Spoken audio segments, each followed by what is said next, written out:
Well, let's get into the podcast, right? Because we can leave that little bit in there. What, Denan Kemp. Not you talk about real estate, though. No, you don't want to hear that. My tips on real estate, they're not good. Kempy, Denan Kemp, welcome, brother. Mate, tips on real estate? Are you serious? I'm bloody on the beach up north here. They were talking about 60, 70 million before with real estate. Don't shortchange me, mate. Level 16s are free from the state as well. Hey, Kempy, congratulations, mate, on the coffee, Grumpy Coffee. Yep. Now, when people say this is really good coffee and stuff like that, I sort of roll my eyes sometimes. But this is, I swear to God, this is really good, mate. Mate, I can't take any credit for it because it's our co-founder that roasted it all. So when I come up with the idea, so all the idea of the Grumpy Coffee and me wanting to get into coffee and start a coffee business, like that's my idea. And it was actually over in Europe when I come up with the idea for it. I'll get to that eventually, but it's actually Mitch, so our co-founder. He's been in the industry for like 20, 30 years, so and all parts of the industry. So he's like been a rep for coffee. He's actually taught how to make coffee. He's also owned a cafe in the Sunshine Coast and an award-winning cafe. And so he everything you need to know about coffee, he knows it. Man. And so when we get with our beans and that. So basically what happens with beans, you've got specialty beans and you've got commodity beans. And commodity is like what most people drink with coffee. And it's essentially it's almost like a stock that's traded. So it's like a race to the bottom of like, how can you get the cheapest coffee to purchase? So that's commodity. Yes. And this is specialty coffee. Okay, which brings me to my next question. 'Cause reading the story of Grumpy Coffee, and this interested me in the story, it said, your quote has said, unlike many companies, the prices we pay for our coffee are in no way linked to the New York commodity market. Yes. Now, is this similar to like dairy farmers, a situation where dairy farmers are working their backsides off on the farm and basically being screwed by the big supermarkets? Is it similar to that? Or? I'd liken it to like the wine industry. So relatively similar to. So I'm not that deep into it where I like know the pushes and pulls of like in regards to the commodity side of things. But what I do know in regards to the commodity, first of all, like we try anywhere we can to go direct to farmer. And what that means is that sometimes there's middlemans, and you have to obviously use middlemen sometimes because there's language barriers, all that. But for example, in PNG, we get our beans directly from the farmers, and that's to make sure that they get the money, especially with coffee, because like coffee, our beans are PNG, Brazil, Guatemala, and Colombia, and so they're countries that like obviously it's like third world. Yeah, exactly. So you want to make sure wherever you can that the people that are actually doing the harvesting are getting the cash. And so what happens basically, what makes it a specialty coffee is before they kind of give you the beans, it has to have a rating of over 84 out of 100, and so they basically. The farmers will, they'll check it and they'll have all their tests or whatever. But then also once it gets to us, we test it to make sure it's a specialty coffee. And that's why like the taste is so unique. I mean, I'm not sure. For me personally, when I taste it, it tastes a little bit like a chocolate milkshake after. That's the everyday one anyway. But you can. It's once you dive into the world of coffee, it is like. It's so interesting. Yeah, I want to ask you, is it because you've got the Bloke beer? Yeah. What's a bigger market? Because not everyone drinks beer. Yeah. But I suppose in Australia, most blokes do. But in terms of the market must be way bigger with coffee. Yeah, it's an interesting one because the beer industry is, the thing with beer is you might have 10 when you go somewhere, whereas you're not going to have 10 coffees. So you actually may, it's hard to judge as well because like you'll go to a pub and you might have 10 beers. You'll also take a case home and you might have, the whole case or 2 cases, whatever it is, over a long period of time, obviously. Oh, that's disgusting. Whereas a coffee, especially in specialty coffee, you need a machine, like you need a coffee machine, you need a pod machine. So it almost like starts beginning to like whittle down the market size. Now the instant coffee, I'd assume that's probably bigger. Yeah. But I think the specialty coffee industry, I actually think that might be smaller than the beer industry. However, the beer industry is shrinking year on year because a lot of the younger generation are becoming, they're becoming, I guess, more. They're not going to have 10 to 20 beers on a weekend. They might have 4 or 5, and then they'll just pack it up. So did you get some of those like salsas and that? Yeah, salsas. Yep. Into the market. Yep. Mate, I love the ad. With Moses Leota and Fisher Harris. How'd you get them to do it? Hard to convince? Mate, it's crazy. I'd literally, so when I come up with the brand, obviously, first of all, I thought of Bellyache and Ricky Stewart. I was like, mate. That'd be good. That would be unbelievable. But I was like, obviously, like that's, their coaches. They're probably not going to. And then I thought of obviously Fish and Leota, and it actually just stemmed from how much of a fan I am of them and how much I actually believe they deserve more praise for what they've achieved. I think, often in rugby league, and like it's just a natural, at the end of the day, it's an Australian league. So it's natural only that, state of origin is the pinnacle of it. But I often think that, like, if you're a Kiwi great, like they are, because you don't play in origin, a lot of those conversations of greatness you don't get put in. Yeah. In reality, their resume is better than Webke. At Clubland, it's better than Webke. It's better than Petro. Webke, you could say he won obviously more premierships, but as a partnership anyway. Yeah. As a partnership. Yeah, of course. 3 premierships in a row, 4 grand finals in a row, most likely 5 grand finals in a row. Yeah. As a front row pairing. So that's where it started of like, I would love these boys to be a part of it because then obviously it puts them in front of more people and just gets their personality out there. Yeah, you're exactly right about Rugby League. We are too state of origin centric. Yeah. We can't forget New Zealand 30, Australia 0. And who was the front row? It was Tarpane, it was Leota, and it was Fisher Harris. Yep. And Fisher Harris obviously captained the side to do that. So that's where it started with wanting to get those boys involved. Beak, your business, Bloke. Can you just quickly go through all the aspects? So there's coffee, beer, and you've got the apparel. Yeah. So we've got the beer. The beer's a very long play though. Like that with beer, there is a kind of, I wouldn't say a myth, but there is an idea that, okay, you raise a bunch of capital and then you sell it to the big dogs. But the thing is when you raise a bunch of capital, you dilute yourself as an owner. So every time you raise, let's just say $1 million, you've got to give part of that percentage that you own to whoever. And by the time you raise all the money to get kind of to scale, to get a part of the market, you may only own like 5-10% of the business. And so let's say you sell it to a big dog, a big company. First of all, the company might have a little bit of debt. Second of all, you only own, anywhere from 5 to 10% of it. So you actually, it's not a myth. People do obviously when they exit in beer, they actually do make decent amount of money. However, the way I see it, I'd rather see it as like a long, I want Bloke beer to be seen as VB in like 50 years. That would be awesome. Yeah. That's something that I would like to see rather than just like build it up. It is a great drop too, Bloke. It is it's great drop. And it's a great easy drink. You can drink a hundred of them. Obviously drink responsibly, but don't drink 100, but unless you want to. Or over a long period of time. Why did you look at me when you said drink responsibly? No, I wasn't. I was looking past you. Which part of those aspects would you say is the most successful? Your apparel, well, obviously the coffee's just started, but I suppose the apparel or the beer? Because the apparel came first, right? No, the beer came first. The beer was before the apparel. Yeah. The apparel came as just like a spin-off, a fun thing. So we like, let's get shirts and put Bloke across the front of them. And I remember this was years ago. So this would have been 5 years ago. And this is when I still had the studio in my second bedroom, which is the second iteration of Bloke. The first iteration of Bloke had these like pop-up, and it wasn't even Bloke, it was the locker room. These pop-up walls that I would put behind guests to make it look like that they'd come to the studio, but in reality, I'd gone to their lounge room or I'd gone to a hotel, and that was like 7 or 8 years ago. And so the second iteration was in my second bedroom, and I got wallpaper that looked like wood, but it was just like wallpaper. Anyway, so it was like, let's get some shirts, and what we'll do is we'll pre-sell them. And pre-sell them is basically you put them up, and however people purchase them, then you go and get them made. Because otherwise, if you go and get them made first and you make too many, you could be sitting on, or if you make too little, people get pissed off because they're like, mate, I couldn't get it. Anyway, so we put the shirts up, and I remember waking up the next morning. I didn't even think about it because it was such a, okay, if they want it, if they want it. Anyway, I remember checking the Shopify the next morning, and I called the guy that was helping me, which is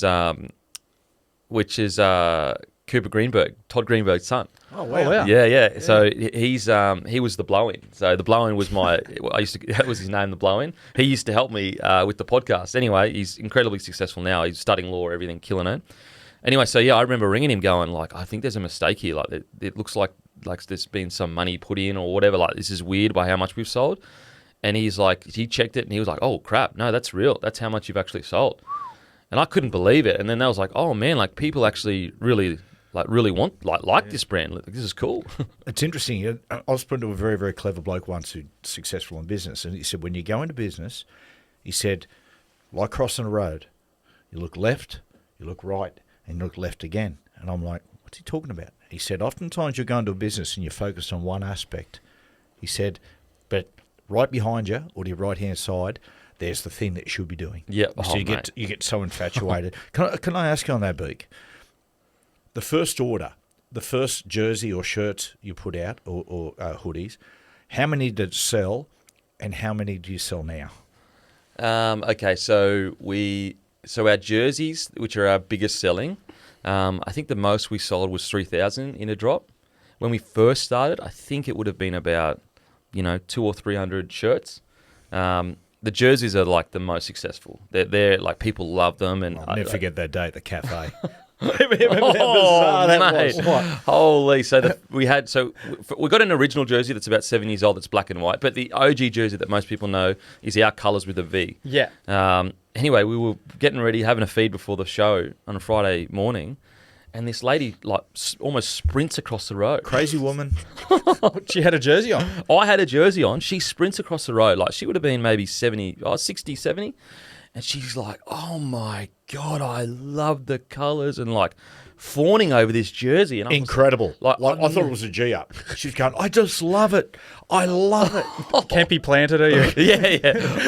Planted her. I was on, mate, I couldn't believe it. And so, yeah, she that jersey for us is obviously our most requested. But and what a way that you and your wife met. What's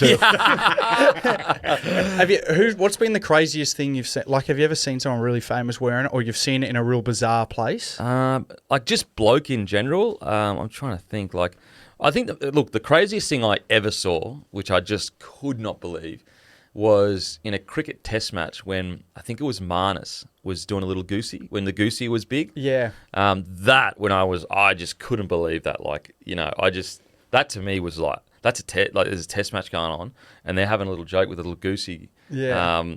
That was when it really just blew my mind. I just couldn't believe that the test match was going on and someone's doing a bloody goosey. That was something that still to this day, just that whole goosey thing that happened was just... Well, you might not have seen it as much, Dad, but like on social media, like Beak created, you created a lot of memes and trends. Like, he actually come up with, obviously Joey and like said, the cheese, but then that off season after the cheese, we won the comp. Any point of the day, Beak would just post a picture of cheese, like these funny ass pictures of him. Just go, I wonder what the cheese is doing right now. Probably something hectic, and that's where hectic cheese came from. Oh wow! Yeah. So a lot of different trends, like Beak and the goosey. Like you turn the goosey into just what was the goosey? So a goose step, like. Yeah. Dave Campese, like the good off, like, and we all knew what a goosey was when we were playing. Like me back in the day, me and Josh Hoffman at the Broncos, we used to just do it as a G-up, and we'd just be like, just do it funny as a goosey. But it was just normal. No one talked about it. And then it wasn't until I started reacting to like players' highlights and like young guys coming through. And when they did the goosey, I would just carry on and be like, oh, the goosey. And then it just caught, and people, because like, I don't know, for some reason, a lot of the community didn't have a name for it, but it was always called the goose step. Yeah, I just called it the goosey. Yeah, Campese was when it really came to prominence. Yeah, exactly. So it was always called the goose step, and I just called it a goosey. And then it just exploded. So we're talking like maybe even tens of thousands, but thousands of videos of people filming themselves doing goosies and tagging Bloke in a bar. Think like the old Turbo video down the Corso. Like, people drunk on a night out would just film themselves doing goosies in the pub, and then it, like, on a Saturday night, your like Bloke in a bar's feed, like their stories would just be thousands of goosies. Just goosies everywhere, and it's funny because I don't like. There's actually a rugby page that claims to be the king of the goosey. It's quite big, and so he has a whole brand built around the goosey right now. So he goes around to rugby games and literally like does goosey and rates people's goosies and that. Like, he's built a living off it. You're welcome, huh? Yeah. So what's crazy is we actually own the trademark to goosey as well. Yeah, that's cool. Yeah. So we should sue him. Is that now, Denan, like, I want to talk about the origins of the business and how it's progressed in a different form. But to talk about the business, how you got there, we've got to talk about your rugby league career. We won't dwell on it too long. But there's not much to dwell on, to be honest. But you did have a good career. But we don't, as you said, we want to focus more on Bloke. But 3 clubs: you had Broncos, Warriors, and Dragons. Dragons only very brief, but Broncos and Warriors. What do you see primarily? What do you see yourself primarily as, a Warrior or a Bronco? Oh, Bronco, 100%. Like, and respectfully, it's like not even close. I don't. Broncos to me, they could treat me like absolute shit for the rest of my life, and I would still consider them family. Like, that's how much that club means to me. Stockholm syndrome. Yeah, pretty much. But that's how, like, I can't express it. It's irrelevant how they feel about me. In my mind, it's all that matters is what they mean to me. If you know what I'm saying, that's how important and how much I cherish the club, because, like, it's hard to explain. It's almost like, you know, you got pillars in your life, like your family, your friends. Like, Broncos in my life is like a pillar. Like, it is a core foundation of who I am. And I know I was only there for a short time, and compared to the legends, it's like, you know, I'm a nobody player. But to me, it's just, I feel so incredibly honoured to have worn the same jersey as some of the boys that I got to wear the same jersey as. Like, I cannot express it. Broncos and Warriors, you're coached by Wayne at the Broncos. And Ivan at the Warriors. Pretty good. Pretty amazing. Yeah. You know, you got two blokes there, and Ivan is, I call him, I'm trying to think of the right word, but yeah, Ivan, when you talk about the great coaches of all time, we go Bellamy, Bennett, Jack Gibson. Well, now you've got to start talking about Ivan. Well, I think that the thing with Ivan, it's just about a matter of time, really, I think. I think the reason why he doesn't get put in the GOAT status is because it's all happened so quickly. But I think once he's been coaching, like the ironic thing is, a lot of people forget, and you would know this better than anyone, but Ivan was actually touted as the next big thing, almost Serraldo-esque at his early years at the Warriors. And so, like, funny, like, people think that Ivan just almost suddenly became a great coach. But early in the Warriors, he actually, first of all, he took the Warriors to a grand final. His early career as a coach, yeah, he was like considered one of the, like, this guy's going to be incredible. Had a few years where I feel like he had to, like, learn some probably hard lessons. I think that, like, even me watching how he coaches now compared to what he was when I was under him, I reckon he's learned a whole bunch. Okay. Well, I'm sorry, Big Cat. No. There. Yeah. So you got Wayne and you got Ivan, right? Two iconic coaches. Now, for whatever reason, no matter how great a coach is, people either have great experiences, not so great experiences. They love them. They think they're the guns, or a little bit the other way. Where did you sit firstly with Wayne? Where do you see personally, not as far as what other people project you as? What about yourself? I see him as a young man. I saw him as, like, incredible, you know, just amazing at understanding who I was as a person and just appreciating me. I think a lot of young men, they just want to be appreciated for who they are. And Wayne was incredibly good at identifying, like, what does this young kid need to hear? You know, as you get older, obviously you get older, you get a bit more experience, and you realise, like, yes, you know, he is an incredible man manager. Yes, he's an incredible coach, but he's a ruthless coach too. And he is there to win premierships. And when you're underneath him, it feels like a very real relationship. And look, I'm sure it is to Wayne. But at the end of the day, he is a ruthless coach that will do whatever to win a premiership. And that's his job. He's just really good at packaging it in a way that young men don't feel that. That's really interesting you say that, because Andrew Webster, who wrote his book, he asked me a few things about Wayne, and I wasn't quoted on it. It was just like, you know, from your dealings with other people, and, you know, Jack was coached by Wayne, loves Wayne. But it's very funny, particularly with the Broncos, Beak. When when a player leaves, or he lets them go, or says your time's up, there's a real bitterness when they go away. If that makes sense. Yeah. And what I put it down to is that when you're in the bosom of Wayne Bennett, you are family. Yeah. And then all of a sudden the day comes and the hammer falls, time to move on, and it's like, hang on, I'm being kicked out of the family here. Yeah, yeah. You know what I mean? It's like a girlfriend. Like, if it's like being in a loving relationship, and then you leave that, and it always ends badly. Well, Cooper, it's never healthy initially. When you've been in a club for a long, long time, and you got to leave, and you have to leave. When I left the Knights after being there for such a long time, and we were like family, I understood what they want to say about the Scottish Highlands. When death, there was two things could have happened when you played up with the tribe, or something bad happened. One is death, or the other one, which was worse, was being cast out of the tribe. Exile. And I always used to laugh at that. That's stupid. And when it happened to me, to a certain extent, I understood it 100%. What about Ivan? Yeah, see, I think I came to Ivan in such a bad personal space that I feel like, funnily enough, like both of us didn't know how to communicate with each other. Because when I got there, it was good, and he was really understanding, and yeah, it was an exciting time. But because I was such a, I guess he would consider me an introvert. I remember finding out that they'd called the Broncos asking, like, how do we get the best out of Denan? Like, he's just so internal.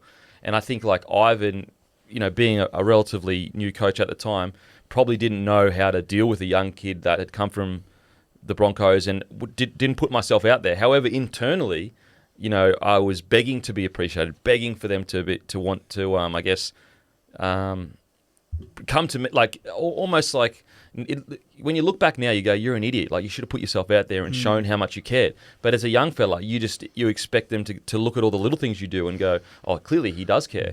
And so I think a lot of it's hard for me to judge Ivan's coaching ability because I was in such a bad headspace off the field. I had a really bad relationship, like genuinely an abusive relationship, not from my end, from the other end. And I was in a whole new country as a 21, 22-year-old, had only been playing rugby league for 3 or 4 years, and I just wasn't ready to deal with that. And so I think that Ivan also didn't know how to react to that because, the Warriors just probably assumed that I hated being there. But in reality, like, it was just, I probably just needed someone to put their arm around me and bring me in. Now, look, But looking it's not back, really Ivan, is it? I don't think so. I think you could sit in a room with Ivan, and if you didn't speak, then you could sit there for hours and he wouldn't speak. Exactly. And so it's like almost the perfect storm for it, like, not to work to a degree. And so, like, yeah, Ivan was never, like, bad to me or whatever, but at the same time, like, how can you coach a guy that's in a really bad headspace, new to rugby league, who's not reaching out, not communicating? But in my head, I'm just hoping they're looking at my actions and going, okay, he does care, like, So, yeah, and also it was a weird situation too because, like, we had Manu Vadavai on the other wing, and so it was like, if you're going to get another winger with Manu Vadavai, you don't get a try scorer that can finish tries. You get a workhorse, and so it was almost like, why would you bring, So if you're Ivan, you're like, well, all of our plays are to the big Manu, the beast, of course, and it's almost like pointless to have me on the other wing because that was my job for the Broncos at the time, and so yeah, it just didn't work. Like, obviously, I don't think I'm not going to sit here and say they were perfect as well. I just think that if I had have put myself out there more, I think I would have got more out of the Warriors, and most of it was my fault. Like 95% of it was my fault. Your best highlight, I want to talk to you about that. Was it against the Eels? Was it on the buzzer? Darren Lockyer, the buzzer goes, you guys are down by a couple points at the time. He does a little crossfield kick, bounces up for you, the big scores in the corner. Yeah. I wanted to ask, is that your career highlight of your... It's actually not. It's Really? actually not. Yeah, no. It's obviously it's my career highlight to everyone else because it was such a big moment. But my career highlight was actually, for me personally, was when I'd gone to the Warriors and it didn't work out. And I just want to reiterate, the Warriors as a club were incredible. Like, such a family orientated club, so caring. They made the move over there the best, like the easiest thing ever. As I said, I was just in a terrible headspace.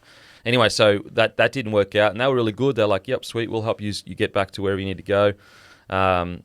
Funnily enough, like, getting back to the Broncos was a bit bizarre because I had a manager that basically told me that they weren't interested, and I was like, hang on a sec. When I left the Broncos, like, they literally said to me, anytime you want to come back, like, we want you back. And I had to call the Broncos myself and say, what's going on here? Like, you said that anytime I want to come back, I'd come back. And so they were like, what do you mean? And I was like, well, my manager's telling me that you're not interested. They're like, 100%, we want you to come back. And like a whole other bunch of stuff happened. Like, genuinely, like, I had a deal already done with the Bulldogs. It was signed, like, basically it was agreed to. Everything was agreed to, so much so that even players at the Bulldogs knew about it. And then all of a sudden I get a call from a manager saying, oh, sorry, deal's fallen through. I was like, what the hell? Then 2 days later, another winger he has on his books gets a deal with the Bulldogs. That doesn't happen, does it, with managers? Nah, not at all. And so, I was just in a crazy headspace. I had a terrible relationship. I'd failed at the Warriors, and a lot of people, were really unhappy with me as a signing. And so going back to the Broncos on minimum, like, so desperate, I was like, look, I'll go back on minimum. You don't even have to pay me match payments. I just want to come back and play for the Broncos. I don't care what it takes. So I come back, fight my way back into the round one starting side. And yeah, I scored the match winner against the Cowboys in round 1. And that's my career highlight, because it was just a reminder, I guess, to myself that, I'd been through a little bit off the field and all the drama and everything, and I came back to the Broncos and almost proved, like, okay, yeah, I didn't play that well at the Warriors, but I, proved to myself that I am a good NRL player, and I, still got it, I guess. So that was my career highlight, 2010, round 1 match winner against the Cowboys. So, Beak, you retired young. The day you decided to retire, what occurred? Was it a moment of clarity? Was it discontent? What was it at the time? Yeah, I don't think there was ever a day. It was almost just like I was in just such a bad headspace that I was just like over it. I just didn't care. I didn't want to be a part of it anymore. Just so many things had happened in my career where, like, I got unlucky in the circumstance. Like, I was, certain things were promised and agreed to and all that stuff. I'd just been through so much that I was disillusioned with it. And that's, like, I guess why I had such a fond memory of, like, my first time with Wayne at the Broncos, because that was really the only time where I felt like I was understood and appreciated, even though he promised me certain things that didn't come through. So, like, it's just part of the, when you're a small winger that isn't playing Origin or whatever, like, you do get bounced around and treated pretty poorly because it's such a brutal business. And so I was just disillusioned with it. I was so disappointed, and I felt betrayed by quite a few people in different circumstances. And, like, so many things happened, like that. I mean, you could sit here for 30 minutes talking about, contracts being promised, money being promised, being betrayed by people you're supposed to be trusting. And so I got to the point where I was like, I just can't do this anymore. I was just betrayed and disillusioned with the game. And so I just was just like, I'm just done. I do feel for you guys, because you're at the very probably beginning of where the game is at the moment. Where the game is long, long days in there. Meetings, the ruthlessness of what is brought on by Cap, the deceptions and deceitful natures of some managers out there. And all of it, combined all that together. And I think to myself sometimes, I wonder how many people out there are really enjoying their careers. I listened to an interview with Matt Gidley with Jimmy Graham the other day, and when Matt Gids was talking about his career and coming into the team at Newcastle, it just reminded me of so many good stuff. And when he spoke about that side at Newcastle, 95% of the stuff he was talking about was off the field. Yeah, because we were a family. And it still, although it was a professional sport, it still felt like fun. Yeah. And it felt like a pastime. It was a game.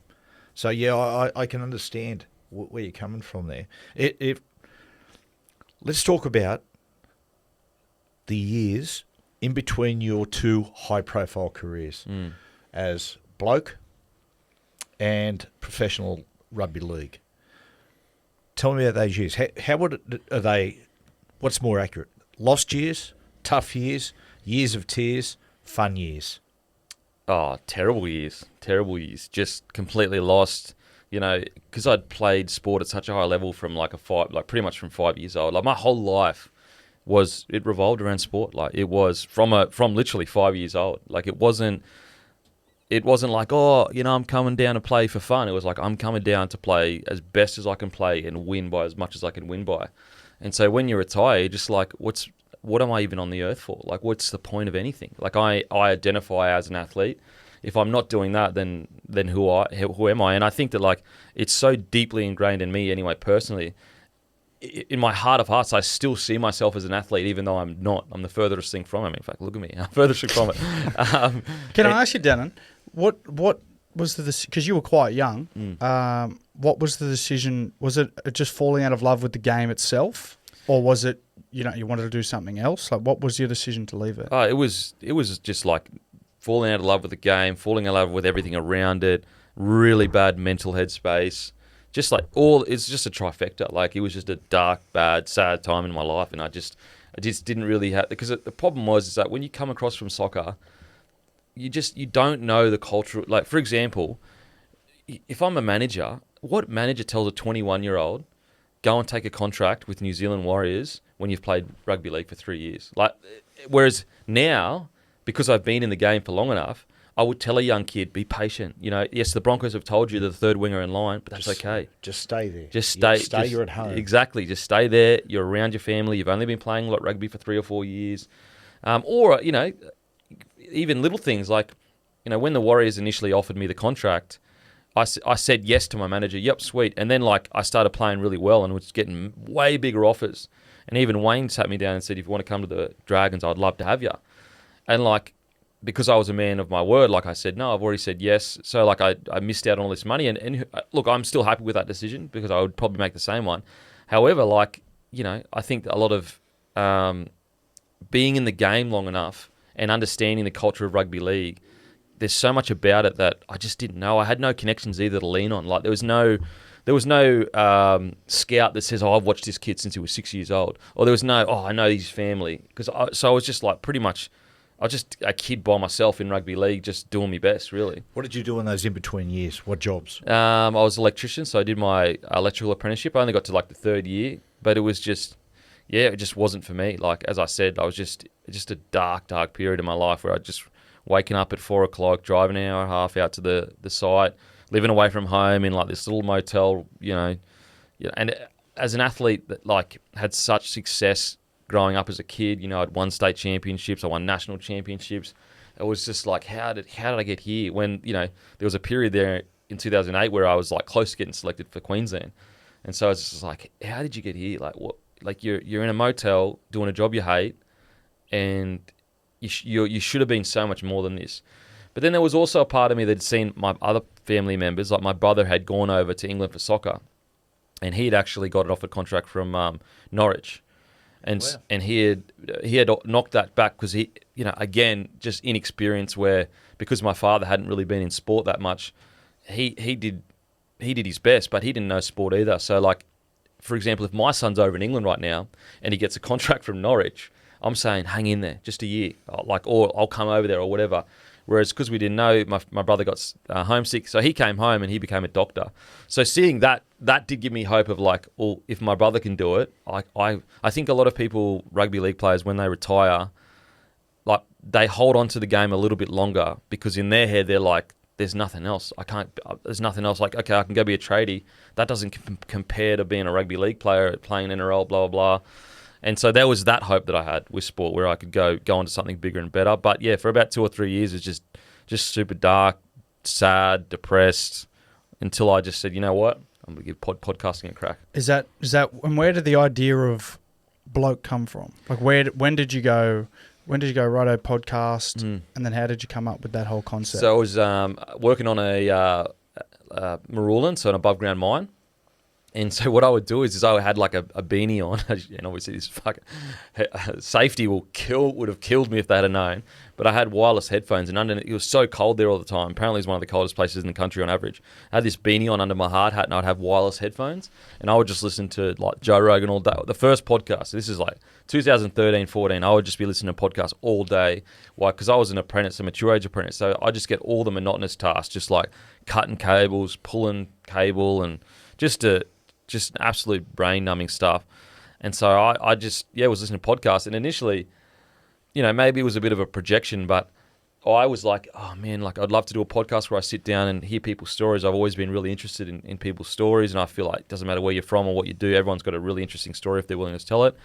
Then I was like, well, then I've got to compete against anyone that does that. But my point of difference is I could do rugby league players, and then there was a real urge to kind of like tell rugby league players' stories. I felt like rugby league players were super misunderstood. Like, you know, the media essentially had full control over the rugby league image, and I wanted people to get to know rugby league players and get to hear their stories and almost change their opinions to a degree.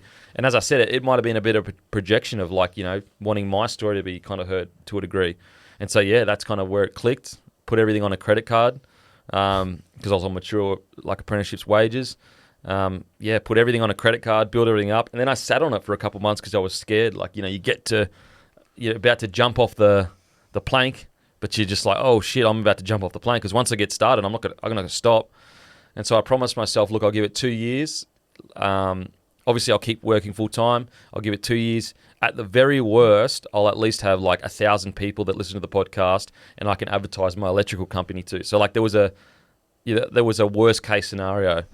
And yeah. And Well, it's funny because the podcast obviously then is nowhere near as big as it is now, particularly in Australia. Oh. Like there's rugby league podcasts everywhere now, but you were kind of one of the first ones there. How long did it take for you to then start making a bit of money off the podcast? And then at what point was it like, fuck, a lot of people are listening to this? Oh man, so it took I think it took about two years to make a bit of money off the podcast.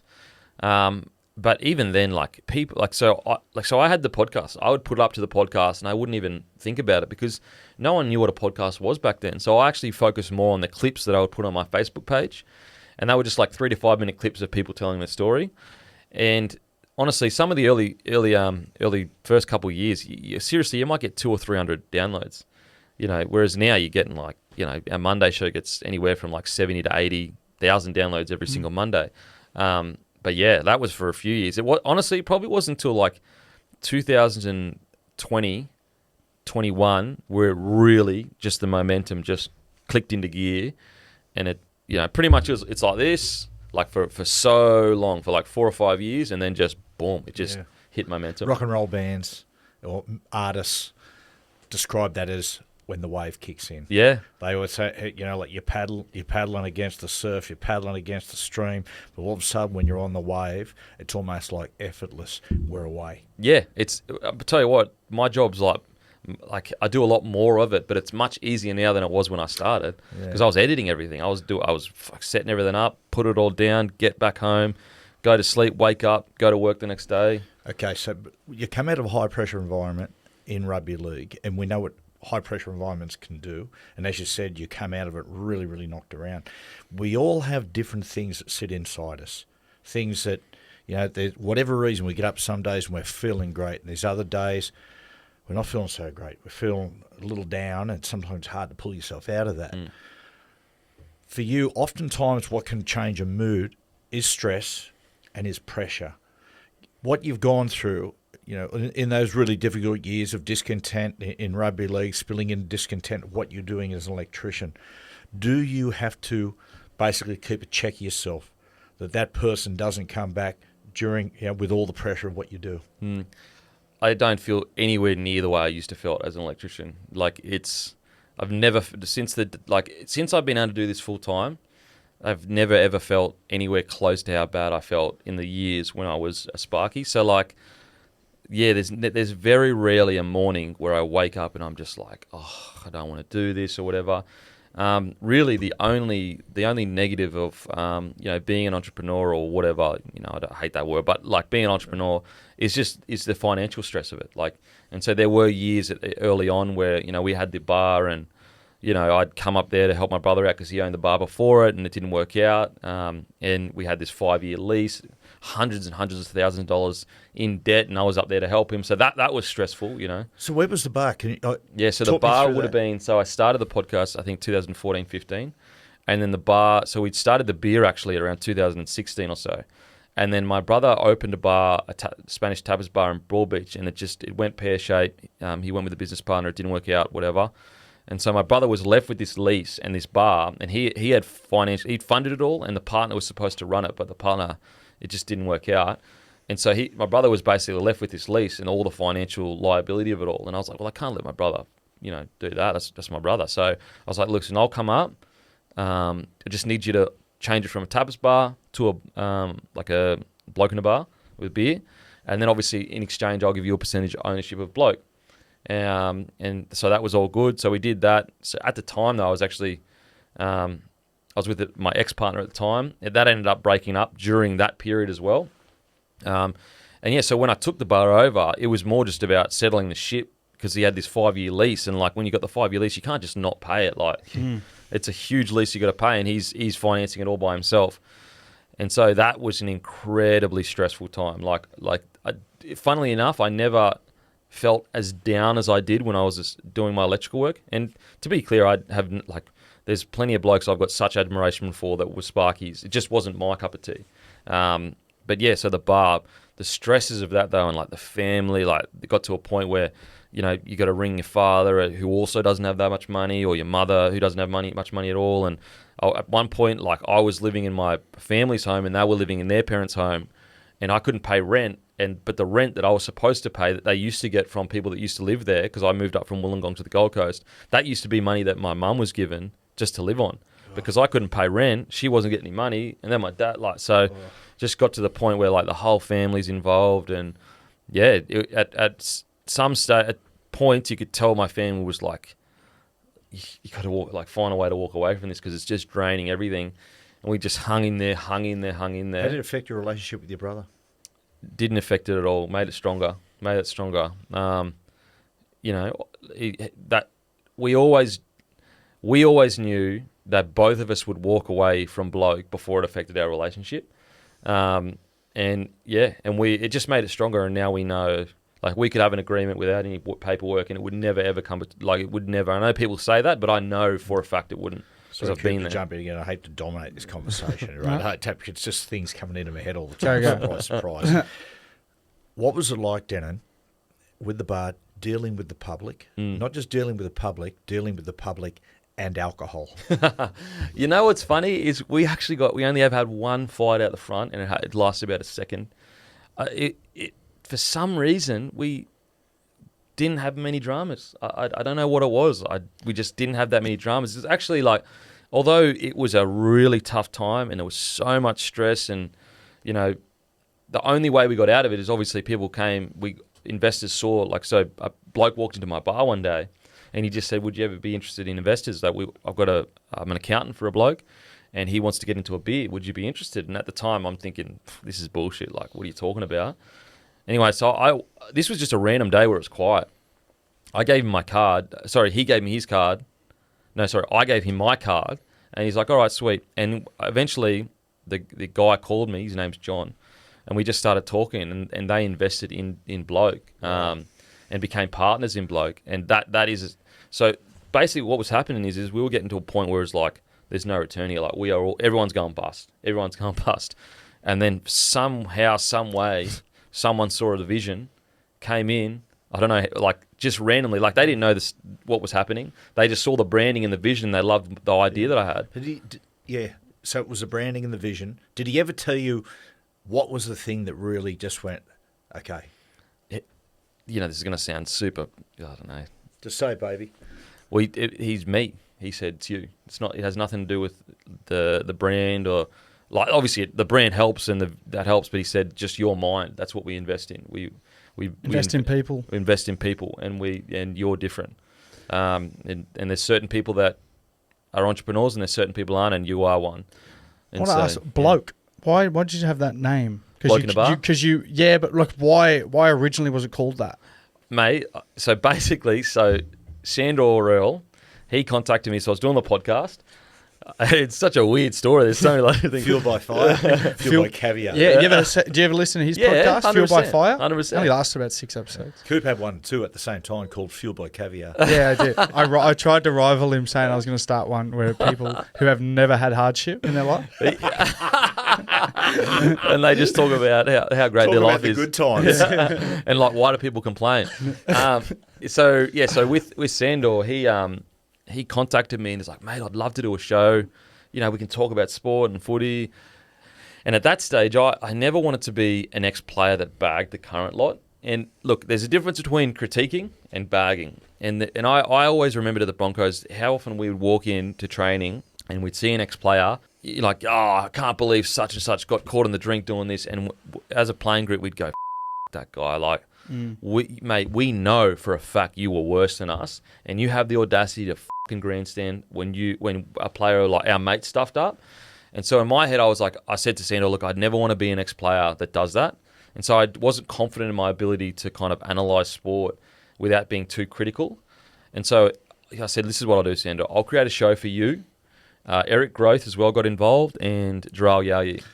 Mate, 2 champion blokes there. Absolutely. Wow. And said, and Sandor as well. Yeah, Sandor. 3 champion blokes.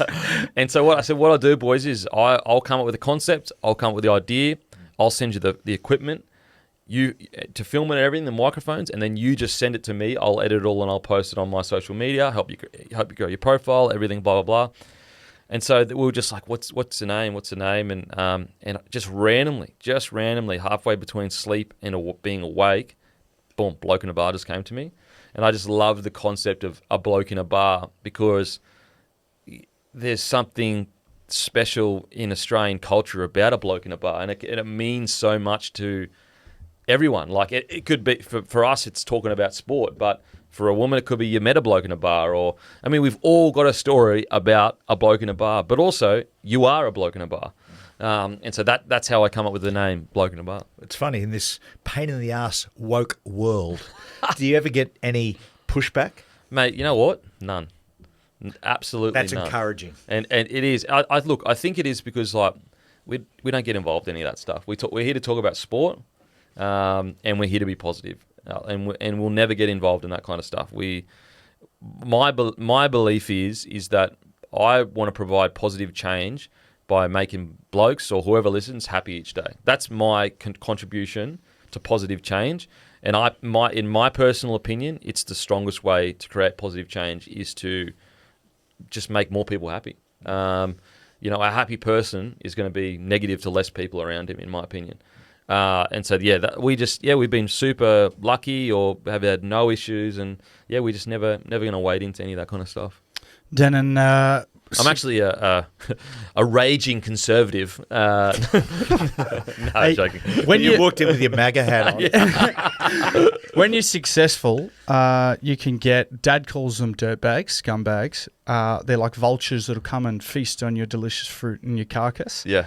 Have you had many people that come and sort of have looked, the dodgy cats that, hey, we're looking to invest, or would you like to buy into this? And they're just trying to, make a bit of money? Not that many, because I don't actually network that much or anything. I actually don't get out much at all. But I've had the main thing I've dealt with, and I'm sure you guys will probably deal with it too, is a lot of people just think you're stupid because you're a footy player, and I actually like it because it's always good at a business table for people to think you're dumb. It's always good. You'd rather people think you're dumb than smart. I'll tell you a story about that, right? Crocodile Dundee, Paul Hogan, and a lot of younger people don't know this name, but John Cornell. John Cornell was a genius television maker and producer, and he was the man who was actually one of the key figures behind World Series cricket, but also he had the Paul Hogan Show.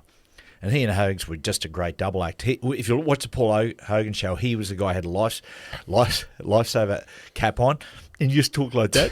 And he was strop. That's how he talks. He was sort of like that dopey mate of Hogs. Well, they had this concept. I want to make a movie, Crocodile Dundee. So they went to the States to pitch it. And when they sat down, the people at the table, the Australians who were there, with all these American movie executives, apparently one bumped the other, and not over at John, and just went, and they sort of smirked, and they honestly thought, "Have a look at this Australian country bumpkin idiot." Yeah. 2 hours later, they walked out of that meeting, looked at each other, and just one of them said, "What the fuck just happened to us?" He did that good a job on him. Yeah. And of course, it raked in copious amounts of money. Yeah, for sure. And I initially when you get into certain meetings and they do treat you a little bit like an idiot, obviously your ego gets a little bit like, hang on a sec, I feel like I've done some pretty good stuff.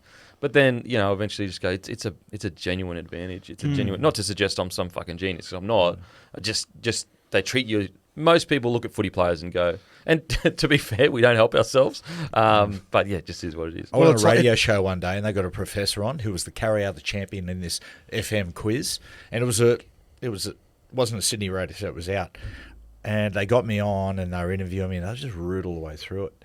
And then at the end, I said, "Well, just hang around after the break. We're going to have the quiz." And they introduced this professor, and he'd basically been unbeaten for about 2 years, and they were laughing, going, "Oh, we've got the professor against the boom boom idiot." Well, wouldn't you believe it? I beat him. Really? Did you? I remember a lot of the questions. What is the biggest inland city in Australia? It's Canberra. It was a question about what city is the so-and-so museum is. Well, I was there a few years ago, Madrid, and the poor old professor, he didn't know what hit him. He was getting punked. He got rolled. He got rolled by an idiot. That he did. Who's the most impressive person you've ever interviewed, Denan? Most impressive. I mean, obviously, Matty, of course. I think I was going to Matty say John. that. You don't really say that. No, you can be honest if you want. Okay, I'll be honest. I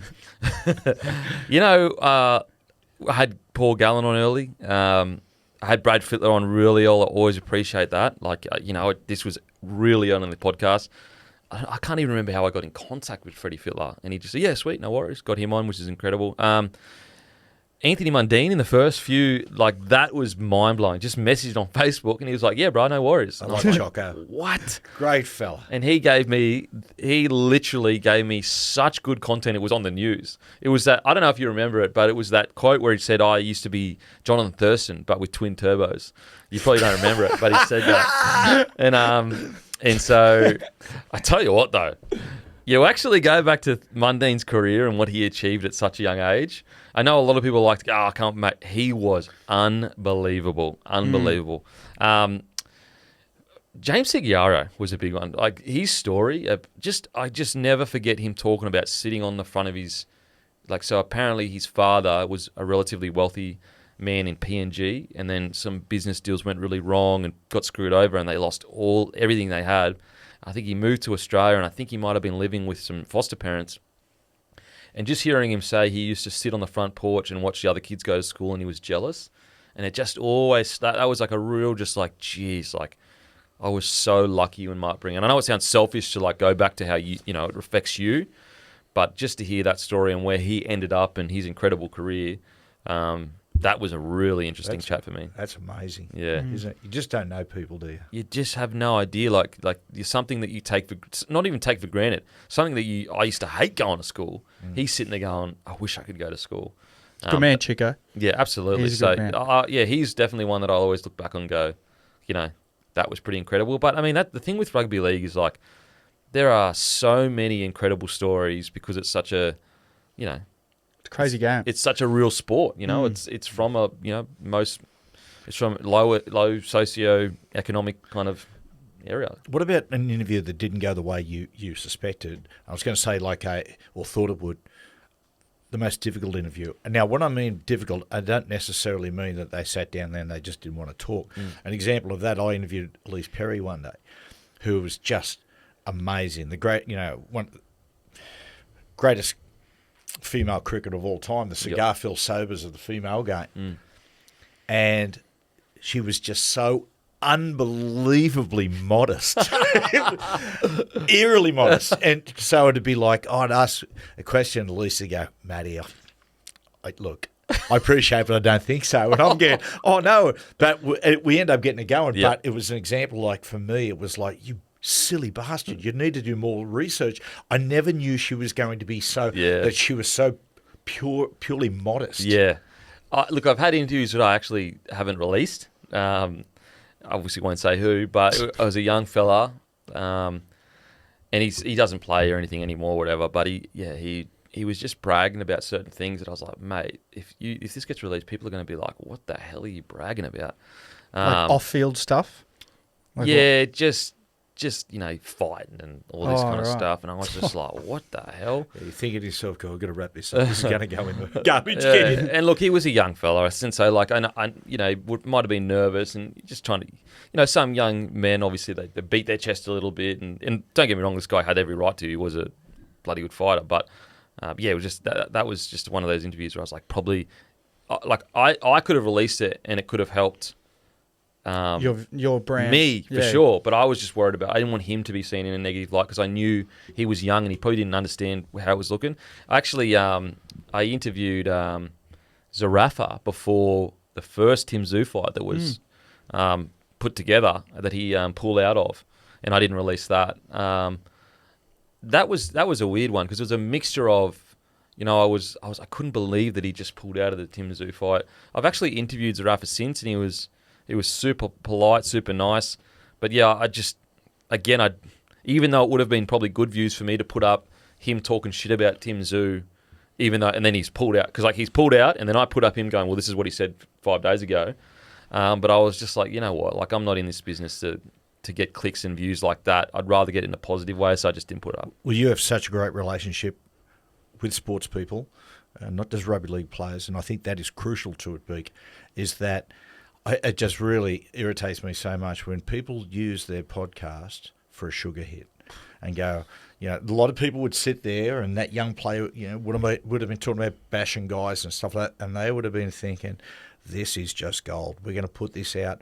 But, the next guy comes along, and we've seen podcasts. There was one going around with one player, it is awful because he literally walked into an ambush. Yeah. And he didn't know what was going on. He was sitting there just going, what is happening? Now, I can't imagine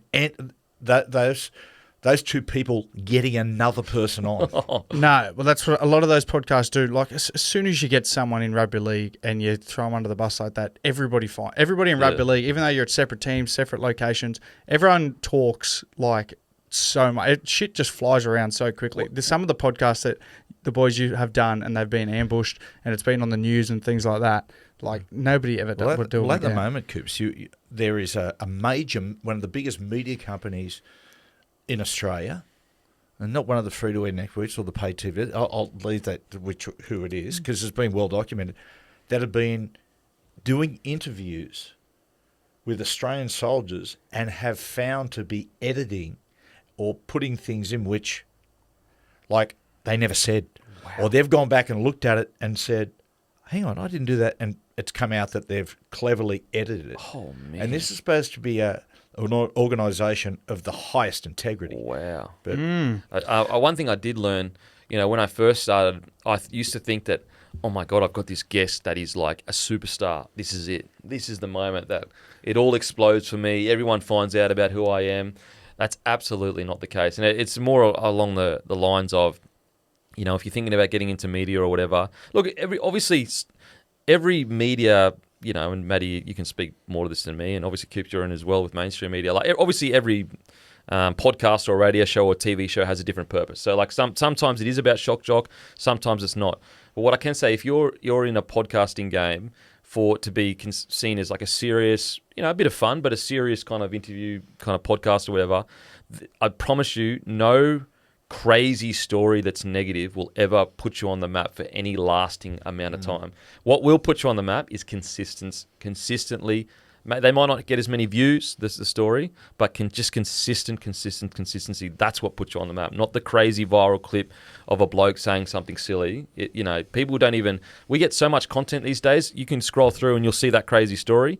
You actually won't even look at who told us, like who actually hosted it. You'll just hear the story. Oh, that was crazy, and you'll just keep scrolling. Yeah. It's more consistency, in my opinion. I heard an interview with the great Howard Stern the other day. I would say probably the greatest DJ of all time. And Shock Jock. Shock Jock is it's sort of broad brush, incredibly talented, amazing Howard Stern. They interviewed him just about his young career and making it when he first sort of started to hit, and they said, how do you feel about that? And he goes, I'm just so embarrassed. They went, embarrassed? What are you embarrassed about? He said, I used to get these amazing people on, and he said I would, number one, either try to compete with them, or number two, put them on show. And I've never heard the interview, but he said Robin Williams come in once at his very best, firing, and he said, I said a few smart things, and he said, then I tried to compete with him, and I said, just look back at it now, and he said, I'm ashamed. Yeah, wow. Yeah, you learn.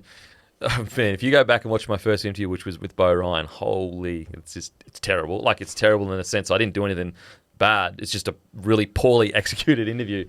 You learn a whole bunch from when you're early days, especially. As I said, all the little naive things as well. Like, for example, like even Anthony Mundine, like that went viral, the interview with Anthony Mundine. Like, that was huge. But, like, it actually didn't have that much effect numbers-wise. Like, I didn't go and get another 10,000 subscribers from it or whatever. It was more just about longevity, just consistency. Before we wrap up, I want to ask you do the SEN show on a Friday with Matthew. I remember when you guys first, I don't know how it came about, but you guys come up with the show or did it together. But Trish did. Oh, really? Trish did. Well, I'm walking along, and I said to Trish, I'm sort of looking out for someone. Is there anyone out there you've seen and do you think's really talented to be really good? And oftentimes I get this. It's not until someone says to me that I go, perfect. And we're walking along. I remember walking along Beach Road, just up the road here, and she said, "What about Denan Kemp?" And I went, "It's obvious." But I remember when you before you were doing, or it might have been after the first episode, you went on your podcast and there was a clip on social media of you just like it was almost. And I remember thinking it was real weird because I've grown up in the social media and I knew how big you were on social media, and I was like, Denan's like really starstruck that he's doing this radio show with Dad. Still is. still was. When he came in the house, I said, mate, please, no more bowing. But how was that for you, going from there and then into that mainstream media with Matthew? Yeah. Was that Mate, surreal? It's super surreal because, like, I'm a 40 gamer, and like as I said, like I don't have any connections in the industry. I don't really know anyone. Like the last time, put it this way, I remember, when you asked me to come on the show, would have been like, I don't know, maybe a year ago or whatever. The time before I came into the Fox, so I've only been into Fox Studios twice at that stage. So it was obviously to come on your show, but the time before I'd come down and I'd sent emails to like, so this is when the bar was really struggling. Like we had no money, we just needed to find a way to get money in. So I was like, look, I'll go and work like for someone and just like, we can hire someone else to like do the bar or whatever. And so I sent emails to like every single media agency, like Fox, 9, 7, to everyone. Basically like, look, I've got this podcast, but I'll also come work. And honestly, if they had have offered me minimum wage, I would have said, boom, I'm there. So I sent all these emails out saying, I'd love to work for, here's what I do. I'd love to blah, blah. I didn't really get any answers back except for Fox. And so they were like, oh, would you like to come in on this date? And so I didn't want them to know that it was like a big deal for me to get down there because I lived on the Gold Coast. If I said I live in the Gold Coast, they would have just, oh, don't worry about it, mate. It's all good. We'll just maybe give you a call or whatever. So yeah, booked flights on a credit card, got down there, just, acted cool or whatever, went in for the interview thinking that they were like really interested to like hear my ideas and what I'd achieved at this point and the podcast or whatever. And I laid all my ideas out, laid them all out on the table and was like, this is what I think, can work. So this would have been like maybe 5-6 years ago. So this is like my ideas that you're seeing in fruition now. And anyway, so like I do this big spiel and I'm all pumped up and like, this is what's going to happen and this is how it's going to work and this is what I can do. And then he goes, oh, okay, yeah, look, we were just wondering if you wanted to put the locker room on KO for free. And I was like, oh, okay, well, yeah, like obviously I can't do that.